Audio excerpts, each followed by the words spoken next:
continuando falando sobre o século XIX, hoje vamos falar sobre as ideologias surgidas no transcorrer deste século. Não por acaso, o século XIX é conhecido como o século das ideologias.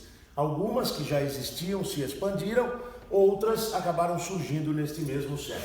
O destaque vai para o liberalismo, que, como sabemos, nasceu entre os séculos XVII e XVIII e busca representar os interesses da burguesia. Dessa forma, prega a igualdade de direitos, a liberdade e o direito à propriedade privada.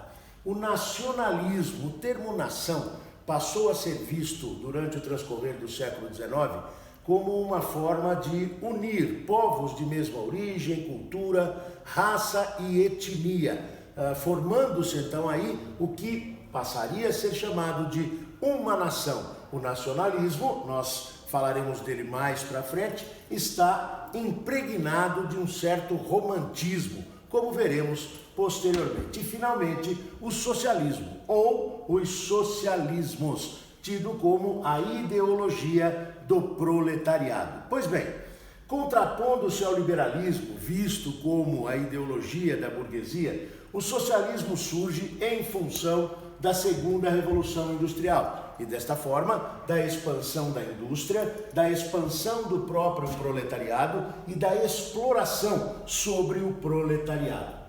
Inicialmente, e dentro da Inglaterra, a primeira oposição do proletariado a esta exploração será feita através do surgimento de movimentos operários, os quais, aliás, já foram tratados em aulas sobre a Revolução Industrial. Primeiramente, os trade unions, que podemos dizer seriam o embrião do que hoje chamamos de sindicalismo.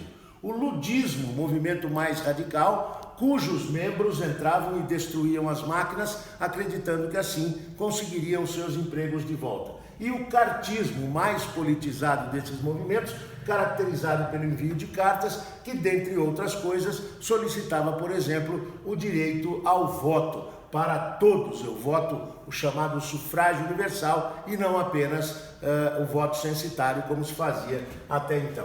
Pois bem, é exatamente dentro desse cenário de movimentos operários e de expansão do proletariado e da exploração sobre ele que nós veremos o surgimento do primeiro tipo de socialismo, que será chamado de socialismo utópico. Estes primeiros pensadores foram assim batizados devido a não enxergarem o proletariado como uma classe mundial e, portanto, buscavam soluções exclusivamente locais. Além disso, eles ainda eram altamente influenciados por valores burgueses, como, por exemplo, a aceitação da pequena propriedade.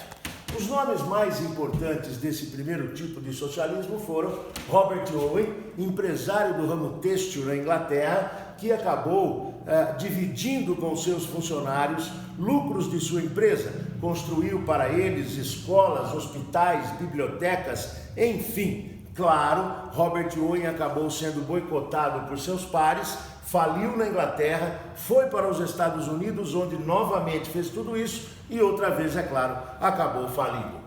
Saint-Simon, que propõe o que ele chama de falancérios, que nada mais seria, na verdade, do que um governo composto por notáveis, intelectuais, grandes empresários, banqueiros, achando que desta forma e sendo governado por notáveis, os países poderiam acabar com a exploração e as desigualdades. Finalmente, Charles Fourier, que propõe a ideia de pequenas comunidades cooperativas, cujo lucro seria dividido entre todos os membros dela.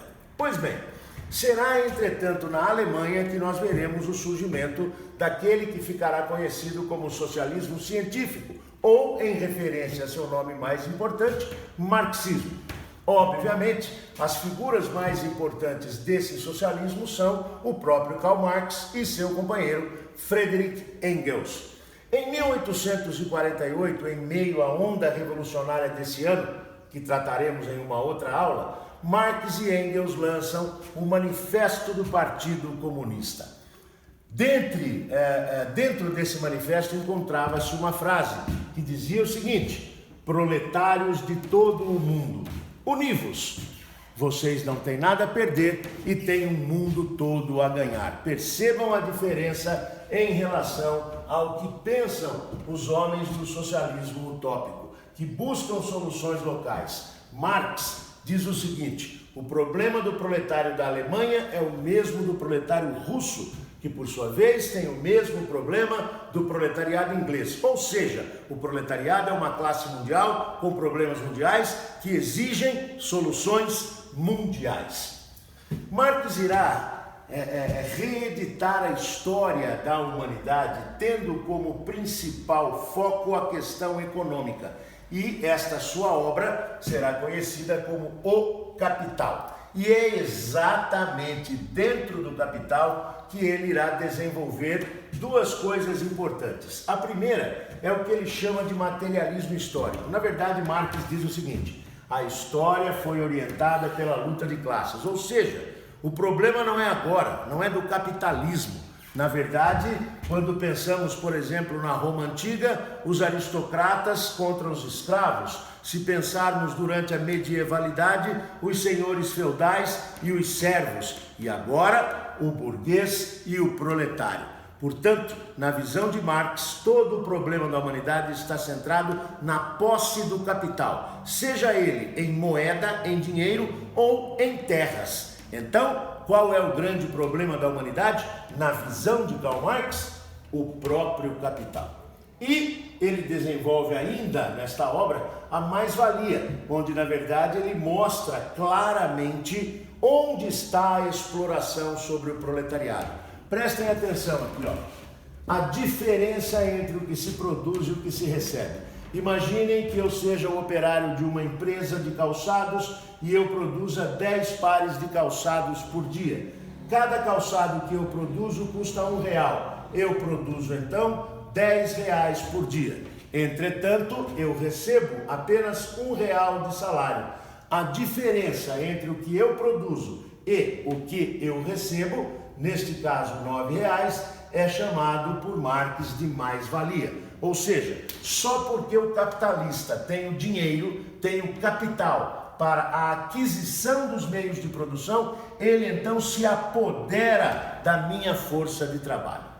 É dentro do materialismo histórico e da mais-valia que Marx fará suas propostas.